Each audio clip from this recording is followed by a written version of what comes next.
हम गए थे जो बड़े वाले जेठ जब आए थे हाँ ना, हाँ हाँ हाँ वो हाँ दीदी ये लोग वो बीच सब बीच सब में फिर थी। स्टाफ जी जी जी जी ये नहीं हमारी मुलाकात एक बार पौड़ी में हुई है। थोड़ी कौन है ना? दीजिएगा? नहीं ग्रुप वो चलेगा ग्रुप हाँ काफी साल हो गए। हाँ स्वामी जी थे। जी जी स्वामी जी थे। और किसी में नहीं, नहीं, बस हो गया हो गया, कोई नहीं आएंगे। पहले हम उसको फ्रेम में लीजिए, खड़े हो जाइए। एक कैमरा मंगवा दे क्या? ना होता क्या है ना, उसके लिए हमको मीडिया सेंटर जाना है, ये इसमें व्हाट्सएप से खटाक से भेजो चंडीगढ़। हम अपनी सुविधा के लिए चीज़ों को ऐसा लिए हुए हैं।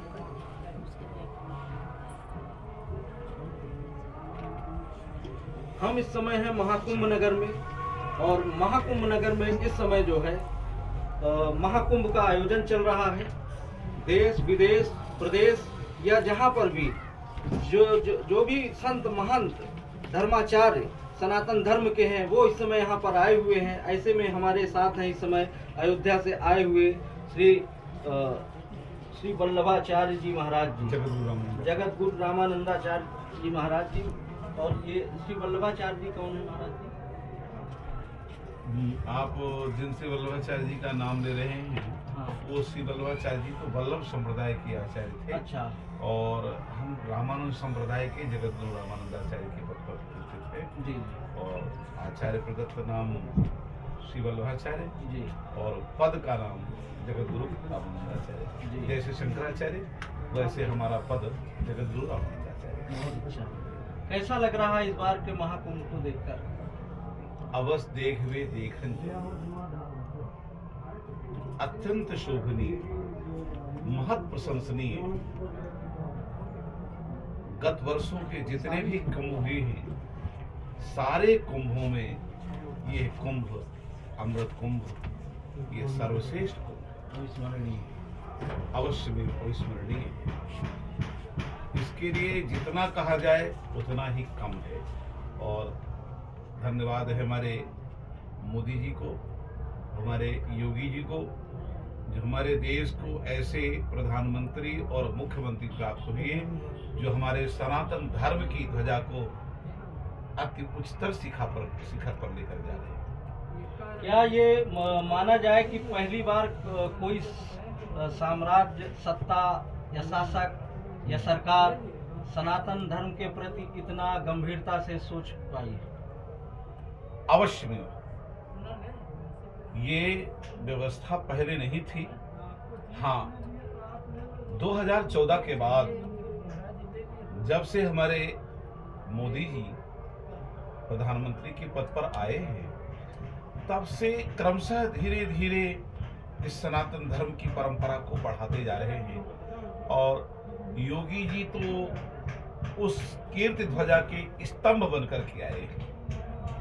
नहीं, कई बार इन दोनों लोगों पे, चूंकि राजनीतिज्ञ हैं, इनके ऊपर इनके विपक्षी या विरोधी नेता आरोप लगाते रहते हैं कि ये सनातन क्या कहें, हिंदुत्व को एकदम कट्टरता की राह पे ले जा रहे हैं, जबकि हिंदुत्व का मूल वो कट्टरता नहीं है, बड़ा उदारवादी है उसका।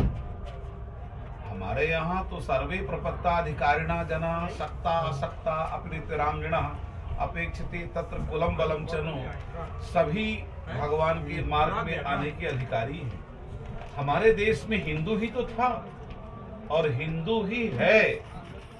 कुछ लोगों ने कुसंगवशात अपने आप को हिंदू मानना बंद कर दिया है, उसमें हम क्या करेंगे। वास्तविकता तो यही है कि यह देश हिंदुओं का था, हिंदुओं का है और हिंदुओं का ही रहेगा। सनातन धर्मावलंबी आज से नहीं, अनादिकाल से थे, अभी भी हैं और आगे भी रहेंगे। महाराज जी, आप अयोध्या में प्रवास करते हैं और महाकुंभ नगर में, दोनों धार्मिक नगरी हैं, तो आपकी जो दैनिक दिनचर्या है, क्या उसमें कुछ मौलिक अंतर रहता है या एक जैसी ही? हम लोग संतों की जो दिनचर्या होती है वो एक जैसी होती है।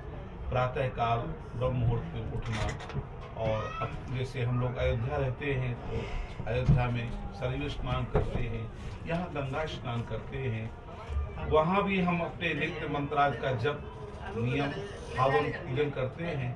वैसे यहाँ भी करते हैं, वहाँ भी अपने ठाकुर जी की पूजा करते हैं, यहाँ भी कर रहे हैं। संतों की दिनचर्या एक ही रहती है, संत अपनी दिनचर्या में परिवर्तन करेंगे तो उनका तो फिर नुकसान हो जाएगा ना। नहीं, स्थान बदलने से क्या फर्क पड़ता है? कोई परिवर्तन नहीं। हम संतों का जीवन तो आज इस वृक्ष के नीचे, कल वृक्ष के दूसरे वृक्ष के नीचे रहना पड़े तो कोई समस्या नहीं। राजमहल में रहें और चाहे किसी वृक्ष के नीचे रहें, हम लोगों के लिए सब बराबर है, कोई दिनचर्या में परिवर्तन नहीं। अच्छा, वर्तमान दौर में जो सनातन धर्म में तमाम जो है कुछ कमियां भी आई हैं, विसंगतियां भी आई हैं, तमाम ऐसे साधु संत भी इसमें आ गए हैं जिनको एक तरह से कहा जाए कि वो स्वीकार योग्य नहीं है समाज के लिए।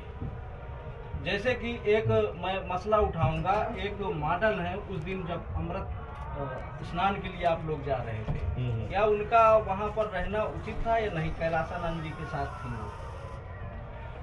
देखिए, संत के साथ में स्त्री का होना तो सर्वथा त्याज्य है, यह निंदित कर्म है।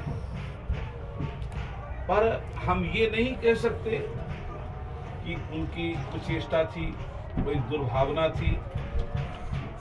कैलासानंद जी से अगर ये भूल हुई है साथ में रखने की, तो ये बहुत बड़ी भूल है। इसका हम कदापि समर्थन नहीं कर सकते हैं, क्योंकि हम राम जी के समाज से हैं। हमारा जो धर्म है वो राम जी से युक्त है। हमारे श्री राघवेंद्र सरकार कहते हैं कि रघुवंशर कर सहज स्वभाव, मन उपंथ पग परे न पाओ, है ना।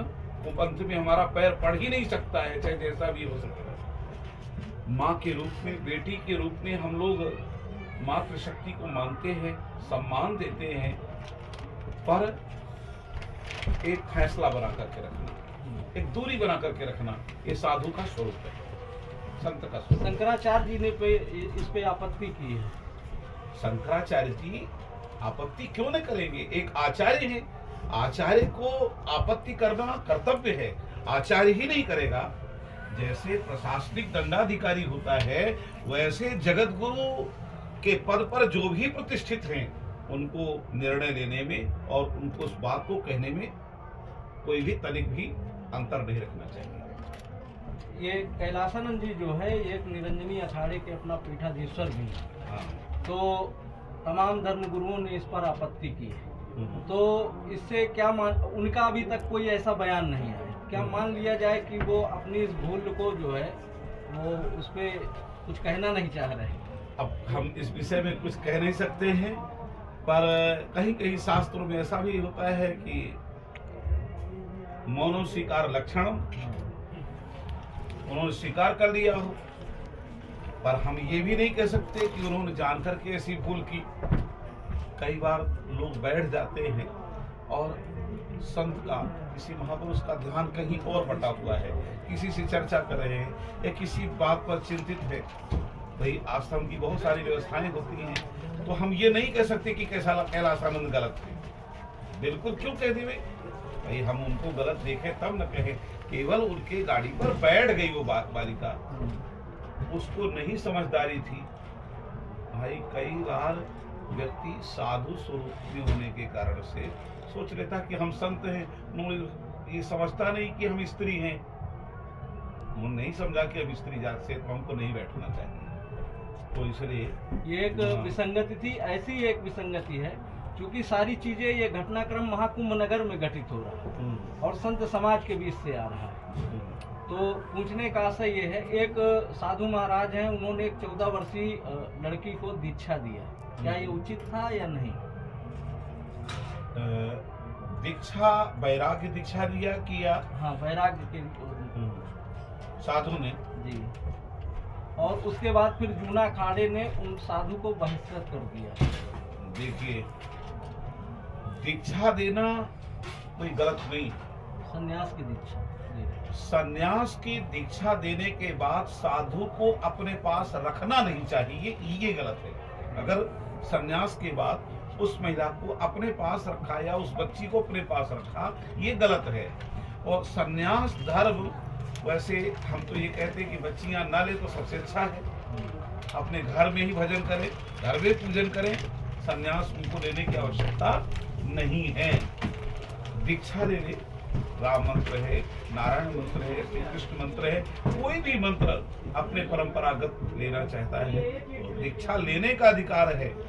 रही बात संन्यास, यदि किंचित उत्कट वैराग्य हो गया तो संन्यास ले सकता है। संन्यास लेने में कोई नुकसान नहीं है, महिला हो चाहे वो पुरुष हो।